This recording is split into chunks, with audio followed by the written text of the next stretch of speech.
గురువుగారు, గ్రహణాలు, మౌఢ్యం, కర్తరి వంటివి తేదీలు, తిథులతో సైతం జ్యోతిష్యం చెబుతుంది. కానీ ఈ యుద్ధాలు, భూకంపాలు వంటివి ముందుగా ఎందుకు చెప్పలేకపోతుంది? ఎందుకు చెప్పలేకపోతుంది అంటే,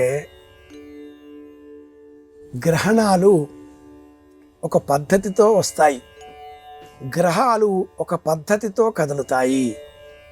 కర్తరి, మూఢం, గ్రహణాలు పంచాంగంలో ఉండే సమస్త అంశాలని జ్యోతిర్విజ్ఞానం సెకనుతో సహా లెక్కించి చెబుతుంది.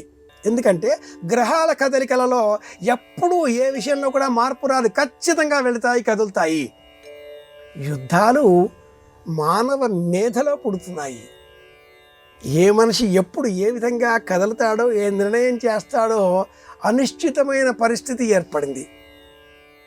ఈ మానవుల పుట్టుక కూడా గ్రహాల కదలికల కారణంగానే కదా అని ఎవరైనా వాదిస్తే, గ్రహాల కదలికలకు ఆధారంగా అనుగుణంగా జన్మించే మానవుల సంఖ్య తగ్గిపోయింది.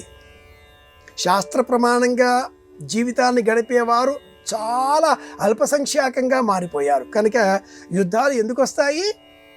దేశాధినేతల మెదడులో కదిలే ఆలోచన కారణంగా వస్తాయి. కార్పొరేట్ వ్యవస్థలు, పెట్టుబడిదారీ సంస్థలు, పెట్టుబడిదారీ వ్యవహారాలలో ఉండేటటువంటి వారి ఊహపోహలకు, అవసరాలకు అనుకూలంగా వస్తాయి. మహానుభావులు గొప్ప గొప్ప గ్రంథాలను అందించేటటువంటి నేపథ్యంలో టాల్స్టాయ్ వంటి పండితులు వ్రాసిన కావ్యాలు అనేకం మనం స్మరిస్తే, వార్ అండ్ పీస్ గొప్ప నవల, కావ్యం, గ్రంథం, పొయట్రీ. యుద్ధానికి మధ్య విరామం శాంతి అన్నాడా మహానుభావుడు. గొప్ప యుద్ధం మహాభారతం తర్వాత ప్రశాంతత. వందలాది వేలాది మందిని అంతం చేసిన అనంతరం అన్యమతాల ఆవిర్భావం. వందల వేల లక్షల మందిని అంతం చేసిన తర్వాత చండాశోకుడు బౌద్ధ ధర్మాన్ని స్వీకరించి శాంతిమత స్థాపకుడిగా మారాడు. బౌద్ధ ధర్మ వికసనం.